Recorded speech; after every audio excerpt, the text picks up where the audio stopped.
మన professor K Nageshwar channel ఒక historic mile stone reach అయింది. ఇప్పుడు 750 మిలియన్ వ్యూస్ ఈ ఛానల్ పెట్టి సుమారు 8 ఇయర్స్ అవుతుంది. ఈ 8 ఏళ్ల పీరియడ్లో చారిత్రాత్మకమైన మైలురాయిని దాటాము. 750 మిలియన్ వ్యూస్ అంటే 75 కోట్లకు పైగా ఈ ఛానల్ చూశారు. నేను ఈ వీడియో చేసే టైంకు సుమారు 75,24,50,000 దాటింది. సో ఇంత మామూలు విజయం కాదు ఇది. మీ అందరి అభిమానానికి ఇది ఒక సాక్ష్యం.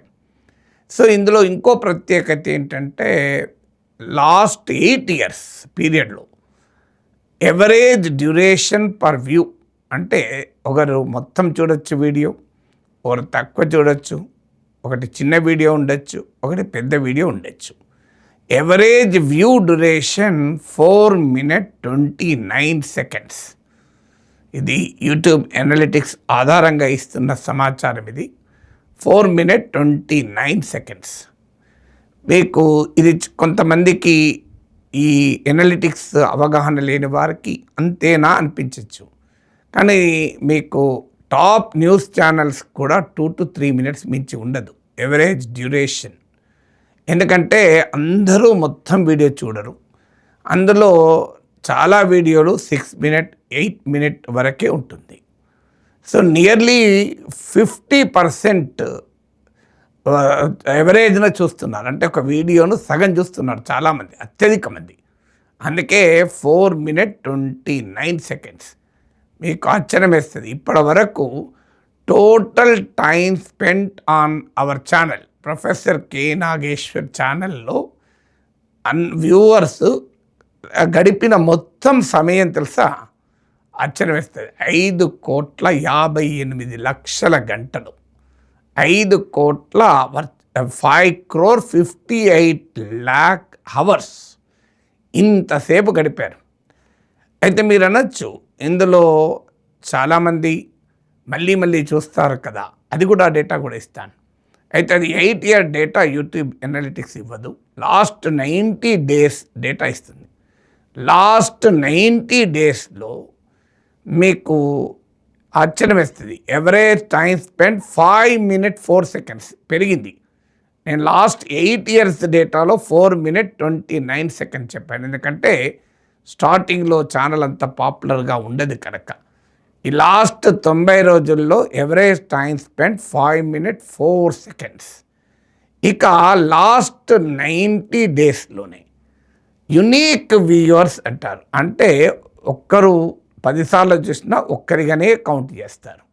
ఒక్కరు 10 times చూసినా 20 times చూసినా డైలీ చూసినా వాళ్ళ 10 వీడియోలు చూసినా డైలీ వాళ్ళని ఒక్క వ్యూవర్గానే కౌంట్ చేస్తే దాన్ని యునీక్ వ్యూవర్స్ అంటారు. యునీక్ వ్యూవర్స్ 29 lakhs, నియర్లీ దగ్గర 29 lakhs లాస్ట్ 3 monthsలో. అంటే ఎవరేజ్న కనీసం 10 లక్షల మంది యునిక్ వ్యూవర్స్ ఉన్నారు ఎవరేజ్న పర్ మంత్.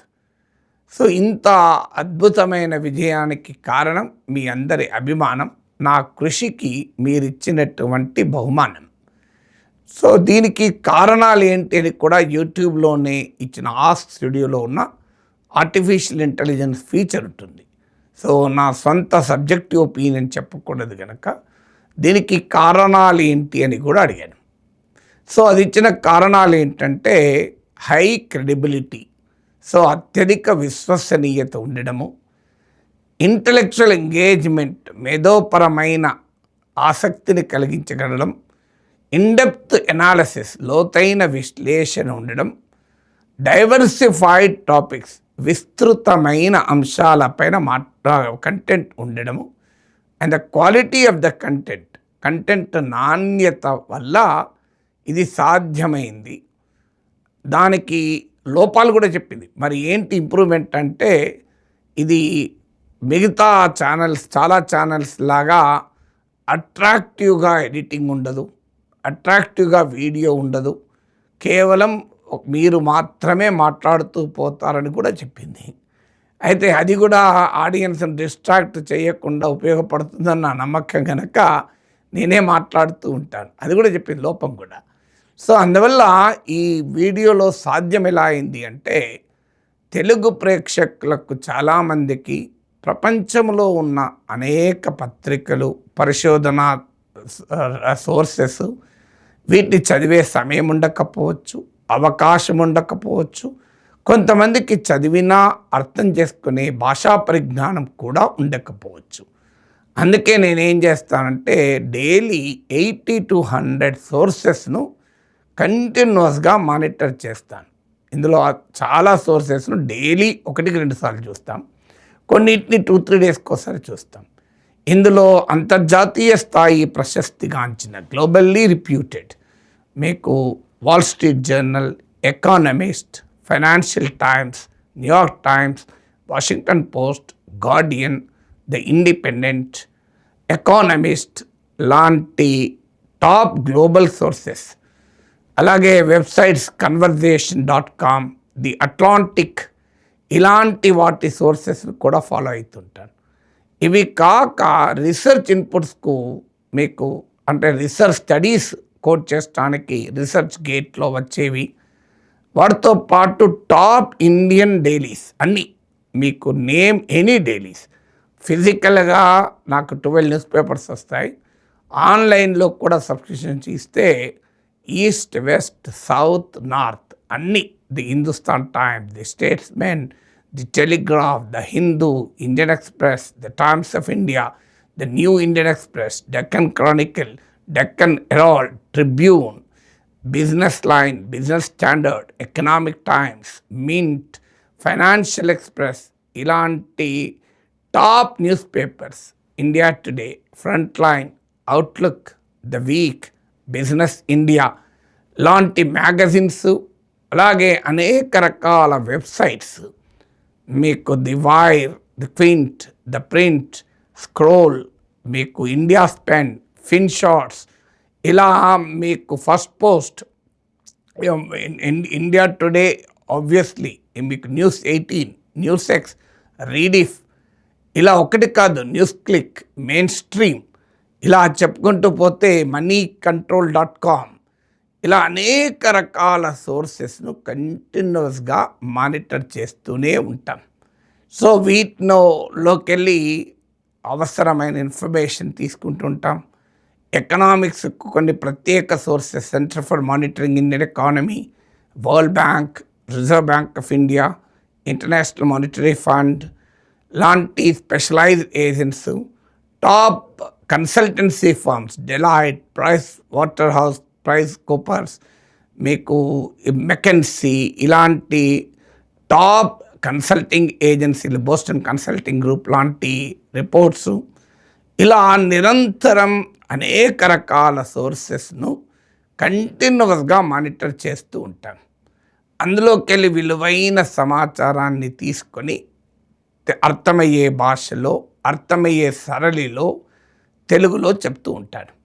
ఇది ఈరోజు ఒక్కరోజు చేస్తున్న పని కాదు. వాస్తవంగా 40 ఇయర్స్గా నేను చేస్తున్న పనే ఇది. నేను జర్నలిజం 1983-84లో చేశాను. 43 ఇయర్స్గా చేస్తున్నాను ఇది నియర్లీ. ఇందులో ఈ ఇంటర్నెట్ ఏజ్ వచ్చాక పెరగచ్చు. అప్పుడు కేవలం కొన్ని న్యూస్ పేపర్స్ ఉండొచ్చు. అప్పుడు వ్యాసాలు రాసేవాడిని, తర్వాత టీవీలో మాట్లాడేవాడిని. ఇప్పుడు వెబ్ జర్నలిజం, డిజిటల్ జర్నలిజంలోకి వచ్చాను. తేడా ఏంటి అంటే ఇప్పుడు డైరెక్షన్ సేమ్, కానీ ఇంటెన్సిటీ పెరిగింది. సో ఇందులో కాకుండా టాప్ ఎక్స్పర్ట్స్ కూడా, మీకు ఎకనామిక్స్ వస్తే పాల్ క్రెగ్మాన్, జోసెఫ్ స్టిగ్లిచ్, రఘురామ్ రాజన్, మీకు అరవింద్ పనగారియా, అరవింద్ సుబ్రహ్మణ్యం, ఇలాంటి వాళ్ళు గతంలో రాసినవి, ఇప్పుడు రాసినవి, ఇలాంటి వాళ్ళు రాసిన ఆర్టికల్స్ చూస్తూ ఉంటాం.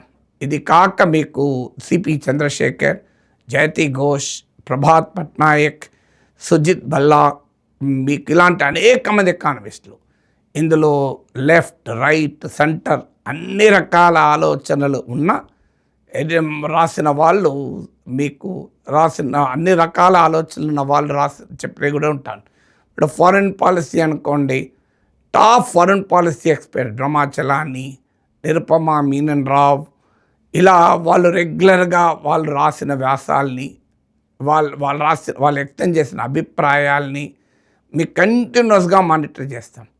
ఇలా economics, geo economics, science, local politics నుంచి మొదలుకొని అన్నిటినీ నేను ఇందులో కొన్ని పేర్లు మాత్రమే చెప్పాను మీకు, ఎందుకంటే అన్ని పేర్లు చెప్తే అదే 15 నిమిషాలు పడుతుంది. నేను ఫాలో అయ్యే సోర్సెస్లో ఒక 20% మీకు పేర్లు చెప్పాను, ఇంకా 80% పేర్లు నేను చెప్పలేదు. సో వీటన్నిటిని స్టడీ చేసి అవసరమైన చోట ఆర్టిఫిషియల్ ఇంటెలిజెన్స్ను కూడా ఉపయోగించి క్యూరేట్ చేసి, ఎందుకంటే ప్రాక్టికల్గా అంత సమయం సాధ్యం కాదు కనుక ఏఐని ఇటీవల కాలంలో ఆర్టిఫిషియల్ ఇంటెలిజెన్స్ను కూడా వాడి వీటిని కొలేట్ చేయడము, క్యూరేట్ చేయడము, ఐడెంటిఫై చేయడము లాంటివి. కానీ ఎప్పుడు కూడా ఏఐ పైన ఆధారపడి మాట్లాడను, ఎందుకంటే ఏఐ తప్పులు కూడా ఇస్తుంది. బికాజ్ ఏఐ ఏంటి, లార్జ్ లాంగ్వేజ్ మోడల్స్ అంటే ఎగ్జిస్టింగ్ ఇంటర్నెట్ డేటా పైన అవి ట్రైన్ అవుతుంది. అవి ట్రైన్ అయిన డేటాలో లోపాలుంటే మనము చదివే దాంట్లో కూడా లోపాలుంటాయి. అందుకే మీకు అన్నిటినీ ఒక బ్యాలెన్స్ కొరకు ఏం చేస్తామంటే డిఫరెంట్ సోర్సెస్, ఇప్పుడు మీకు ఎన్విరాన్మెంట్ అనుకోండి, డౌన్ టు ఎర్త్ న్యూస్లో మీకు ఇండియా టుడే, మీకు న్యూస్ 18, న్యూస్ ఎక్స్, ఫెడరల్, ఇలా మనీ కంట్రోల్, ఇలా రెగ్యులర్గా మీకు డిఫరెంట్ న్యూస్ ఏజెన్సీస్, ఎందుకంటే ఎక్కడ బ్యాలెన్స్ కూడా తప్పకుండా ఉంటుంది మీకు. అంటే అన్ని రకాల సోర్సెస్ నుంచి సమాచారం వస్తూ ఉంటుంది. కొన్ని అయితే అంత పాపులర్ కూడా కాదు, మన దగ్గర అంత పాపులర్ కాని సోర్సెస్ కూడా చదువుతుంటాం. ఇప్పుడు సైన్స్కు కొన్ని ఎక్స్క్లూజివ్ వెబ్సైట్స్ ఉంటాయి, ఎన్విరాన్మెంట్ కొన్ని ఎక్స్క్లూజివ్ వెబ్సైట్స్ ఉంటాయి. అందుకే మీరు గమనించండి, చాలామంది ఇవ్వలేని వార్తలు కూడా నేను మీకు చెప్తూ ఉంటాను. ఇప్పటికీ కవర్ కాని వార్తలు ఉన్నాయి. ఇప్పుడు మణిపూర్లో ఒక ట్రైబ్ను ఇజ్రాయిల్ వారు తీసుకెళ్లేది చెప్పాను, అది మోర్ దెన్ 2 lakhs చూశారు. హైడ్రోజన్ స్టవ్ గురించి చెప్పాను, చాలామంది చూశారు. అంటే మన తెలుగు పత్రికల్లో రాకముందు అసలే రాని, తెలుగు మీడియాలో అసలే రాని, లేదా రాకముందే నేను మాట్లాడుతూ ఉంటాను. కారణం ఏంటంటే because of extensive research. So అందులో చాలా మట్టుకు ఇతరులపై ఆధారపడను, ఇతరుల వరకు మీకు క్లరికల్ హెల్ప్ వరకు మాత్రమే తీసుకుంటాను. అధ్యయనం వరకు మాత్రం no question of depending on others. నేను అధ్యయనం చేసి నాకు అర్థమై నేను కన్విన్స్ అయితే తప్ప మాట్లాడను. ఇది కాకుండా కొంతమంది ఎక్స్పర్ట్స్తో మాట్లాడుతూ ఉంటాను. ఇవి ఇప్పుడు లా, కాన్స్టిట్యూషన్ అనుకోండి, live law, bar and bench, మీకు ఇండియా కానూన్, ఇలా స్టాండర్డ్ సోర్సెస్ని ఫాలో అవుతాను. అంటే ఏది పడుతుంది ఫాలో అయ్యే ప్రసక్తే లేదు. అందువల్ల వెరీ ఆథెంటిక్ సోర్సెస్ను మాత్రమే ఫాలో అవుతాను. మీరు గమనించండి, ఎప్పుడన్నా సుప్రీంకోర్టు జడ్జిమెంట్ కావాలి అంటే news కొరకైతే live Lalo, bar and బెంచ్లోనో వచ్చినాయి చెప్తాను. లేదనుకుంటే సమయం ఉంటే ఆ ఇండియా కానూన్లోకి వెళ్ళి మొత్తం సుప్రీంకోర్టు జడ్జిమెంట్ని డౌన్లోడ్ చేసుకొని దాన్ని సమ్మరైజ్ చేసి కూడా చెప్తూ ఉంటాను. సో అందువల్ల మీరు మరి 500 పేజీలను సమ్మరైజ్ చేయడానికి ఇబ్బంది ఉంటే ఏఐ సహాయాన్ని తీసుకొని దాన్ని సమ్మరైజ్ చేసి మళ్ళీ ఆ సమ్మరీ ఏఐ తప్పించే ప్రమాదం ఉంది కనుక ఈ మధ్యకాలంలో జనరేట్ చేయొచ్చాక ఒక అడ్వాంటేజ్ ఏంటంటే సమ్మరైజ్ చేయడమే కాదు, అది సమ్మరైజ్ చేసిన పాయింట్కు సోర్స్ కూడా ఇస్తుంది. సో మళ్ళీ సోర్స్లోకి వెళ్ళి ఇది కరెక్ట్గానే సమ్మరైజ్ చేసిందా అని వెరిఫై కూడా చేసుకుంటాం. మీరు ఏదైనా జెమినై వాడండి, చాట్ జీపీటీ వాడండి, పర్ప్లెక్సిటీ ఏఐ వాడండి, క్లౌడ్ వాడండి, మీకు క్లియర్గా మీకు ఏఐ సమ్మరీ ఇవ్వడమే కాకుండా ఆ సమ్మరీకి ఉన్న సోర్స్ ఇస్తుంది. దీన్నే జనరేటివ్ ఏఐ అంటారు. ఈవెన్ గూగుల్ సెర్చ్లో కూడా ఈ మార్పులు చేశారు. సో అలా ఆ సెర్చ్ను ఇచ్చిన పాయింట్ సమ్మరీ కరెక్టేనా, ఒకటి మనకున్న అవగాహనతో ఆ సమ్మరీ కరెక్టా కాదో చెప్పగలము. 2 ఇంకా అనుమానం ఉంటే ఆ సోర్స్లోకి వెళ్ళి ఆ సోర్స్ లింక్ కూడా చూసి ఇది సమ్మరీ చేసిన పాయింట్ కరెక్టేనా అని. ఎందుకంటే సుప్రీంకోర్టు జడ్జిమెంట్ ఒక 1000 పేజీలు చదవాలంటే సమయం ఉండదు, మాట్లాడాలి కదా. అందుకే దాన్ని సమ్మరైజ్ చేయమంటే బ్రహ్మాండంగా చేసి పెడుతుంది. ఫ్రెండ్స్ గుర్తుపెట్టుకోవాలి, AI is only a tool, it can't dominate you. మనకు టూల్ సహకరించాలి, టూల్కు మనం లొంగిపోకూడదు. సో అందువల్ల ఏఐని కూడా ఎఫెక్టివ్గా టూల్స్ వాడడం ద్వారా ఈ సమాచారం తీసుకుంటాం. అక్కడికి సరిపోకపోతే ఆ ఎక్స్పర్ట్స్తో మాట్లాడడం. సో కాన్స్టిట్యూషన్, లా, ఎకానమీ, సైన్స్ ఇలాంటివి వచ్చినప్పుడు ఆ ఎక్స్పర్ట్స్తో కూడా మాట్లాడి వాళ్ళ సమాచారాన్ని కూడా తీసుకుంటాం. ఇప్పుడు గ్లోబల్ ఈవెంట్స్ లోకల్ ఇంట్రెస్ట్, ఇప్పుడు ఎన్‌డబ్ల్యూఎస్ లాంటి కొత్త వెబ్సైట్స్ కూడా వచ్చాయి. సో ఆ గ్లోబల్ ఈవెంట్స్‌లోకి వెళ్ళి న్యూస్‌ను లోకల్ రిలవెన్స్ ఉన్నవి, అంటే థాయిలాండ్‌లో ఏం జరిగింది, జపాన్‌లో ఏం జరిగింది, అది మన ప్రజలకు ఉన్న ఇంట్రెస్ట్‌లను కూడా వాటిని కొలేట్ చేస్తూ ఉంటాం. సో ఇలా నిరంతరం ఈ పరిశోధన ఉంటూనే ఉంటుంది. సో ఈ బేసిక్ పరిశోధన ఫలితంగానే మీకు ఇన్ని రకాలు ఉన్నాయి. ఇది కాక పుస్తకాలు ఉంటాయి. ఇప్పుడు కాన్స్టిట్యూషన్ అనుకోండి, ఆక్స్ఫోర్డ్ హ్యాండ్బుక్ ఆఫ్ కాన్స్టిట్యూషన్ ఉంటుంది, ఇండియన్ కాన్స్టిట్యూషనల్ లా ఉంటుంది. సో ఈ పుస్తకాలు ఏమవుతుంది, ఆక్స్ఫోర్డ్ హ్యాండ్బుక్ ఆఫ్ ఎకనామిక్స్ ఉంటుంది. సో ఇలాంటివి అవసరం వస్తే వెరిఫై చేసి ఆ కంటెంట్ కూడా తీసుకొని మీకు టాప్ ఆథర్స్ రాసిన పుస్తకాల కంటెంట్ కూడా రెఫర్ చేసి, సో ఇలా వైడర్ ఇన్ఫర్మేషన్, ఇదొక యజ్ఞం, ఇదొక తపస్సు. ఎందుకంటే ఇదొక అభిరుచి, నాకు ఆసక్తి. ఇది ఇవాళ చేయడం కాదు, 40 ఏళ్ళ క్రితం చేశాను. మీకు ₹5 ఆదాయం లేనప్పుడు నా శాలరీలో సగం ఖర్చు పెట్టేవాడిని ఈ పనికి. ఫార్చునేట్లీ ఇప్పుడు ఖర్చులు నేను సొంతగా పెట్టుకోవాల్సిన అవసరం లేదు.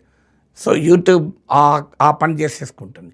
కానీ 20 ఏళ్ళ క్రితం, 30 ఏళ్ళ క్రితం న్యూస్ పేపర్లో రాస్తే ₹10 ఇచ్చేవాళ్ళు కాదు. ఈ కొన్ని పత్రికలు డబ్బులు ఇచ్చే కొన్ని పత్రికలు ఏమీ ఇవ్వకపోయేవి. టీవీ ఛానల్కి వెళ్తే ఏమీ ఇచ్చేవారు కాదు. అయినా కూడా ఆసక్తి, అభిరుచితో చేస్తూ వచ్చాం. చాలా సందర్భాల్లో నా శాలరీ తక్కువ ఉన్న రోజులనైతే 25%, 50% ఈ న్యూస్ పేపర్స్, మ్యాగజైన్స్, బుక్స్కే ఖర్చు పెట్టేవాడిని. సో టీవీలో మాట్లాడాలంటే ఒక సబ్జెక్ట్ స్టడీ చేయడం కొరకు ₹5 ఆదాయం లేకపోయినా శాలరీలో సగం 25-50% ఖర్చు పెట్టాను. ఆ రోజుల్లో శాలరీ చాలా తక్కువ ఉండే కదా. సో తర్వాత శాలరీ పెరిగిన తర్వాత అది 5-10% ఖర్చు పెట్టినా సరిపోయింది. తర్వాత మీకు యూట్యూబ్ వచ్చాక సొంతగా ఖర్చు పెట్టాల్సిన అవసరం లేదు, ఇదంతా పెట్టుబడిగా మారిపోతుంది. సో ఎందుకు ఇది చెప్తున్నానంటే, ఇది ఒక్క రోజులో చేసిన కృషి ఫలితం కాదు, 40 ఏళ్ళుగా చేస్తున్న కృషి. అది కూడా ప్యాషన్. దేర్ ఇస్ నథింగ్, ఏమీ లేనప్పుడు కూడా ప్యాషన్తో చేశాం, మిషన్తో చేశాం. ఎందుకంటే నేను ఎప్పుడు చెప్తూ ఉంటాను ఫ్రెండ్స్, లెర్నింగ్ అపటైట్ అనేది, మీకు నేర్చుకోవాలనే కోరిక పెరిగితే ఏది కూడా రుచిగా ఉండదు. నీకు రెస్టారెంట్ పోతే రుచిగా ఉండదు, సినిమా చూస్తే రుచిగా ఉండదు, మీరు ఒక విహారయాత్రకు వేస్తే రుచిగా ఉండదు, 10 మంది ఫ్రెండ్స్తో కలిసినంత రుచిగా ఉండదు. వీటన్నిటికన్నా ఒక అంశాన్ని నేర్చుకోవడంలో రుచి మరిగితే అది అద్భుతమైన బ్రహ్మానందాన్ని ఇస్తుంది. అద్భుతమైన బ్రహ్మానందం, మామూలుగా ఉండదు ఆనందం. So I enjoy lot every day.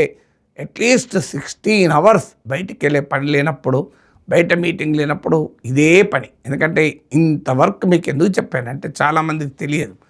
ఆ వీడియో చూసినప్పుడు అర్థం కాదు, దీని వెనకాల ఉన్న తపస్సు, కృషి, అది చాలామందికి దాని ఎఫర్ట్ అర్థం కాదు, దాని పర్పస్ అర్థం కాదు. పర్పస్ ఏంటి, నేను ఎప్పుడూ చెప్తూ ఉంటాను, నా లక్ష్యం ఒక పబ్లిక్ ఇంటలెక్చువల్ లాగా ఉండాలి. పబ్లిక్ ఇంటలెక్చువల్ ఏంటంటే ప్రజలకు మనకు తెలిసిన విజ్ఞానాన్ని నిరంతరం అందిస్తూనే ఉండాలి. ఎందుకంటే ప్రజలందరికీ సమయము, తీరిక, అవకాశము ఉండకపోవచ్చు, అనేక వర్క్స్లో ఉండవచ్చు. సో వాళ్ళకి ఆ టైం ఉండొచ్చు, డాక్టర్కి టైం ఉండదు, లాయర్కి టైం ఉండదు, సాఫ్ట్వేర్ ఇంజనీర్కి టైం ఉండదు. నాకన్నా చాలా తెలివితేటలుంటాయి. నేను కేటాయించిన సమయం వాళ్ళు కేటాయిస్తే they can do much bigger wonders than me. కానీ సమస్య ఏంటంటే వాళ్ళకి అంత సమయం ఉండదు, వాళ్ళ ప్రైమరీ ప్రొఫెషన్ వేరే ఉంటుంది. సో అలాంటి వారికి మీకు ఈ అపారమైనటువంటి జ్ఞానాన్ని, విజ్ఞానాన్ని నిరంతరం ఎంతో కొంత ఆస్వాదిస్తూ నేర్చుకున్న దాన్ని మన దగ్గరే ఉంచుకోకూడదు అనే ఒక లక్ష్యంతో, అభిరుచితో చేస్తున్న కృషి. ఎవరినో సంతృప్తిపరిచేందుకో, ఏదో పేరు ప్రఖ్యాతులు మాత్రం సాధించేందుకే చేస్తున్న పని కాదు. అదొక అభిరుచి, అదొక ఆసక్తి, అదొక ప్యాషన్, ఒక తపన, ఒక అపటైట్. సో ఆ ప్రాసెస్లో రావాల్సిన గుర్తింపు వద్దన్నా వస్తుంది.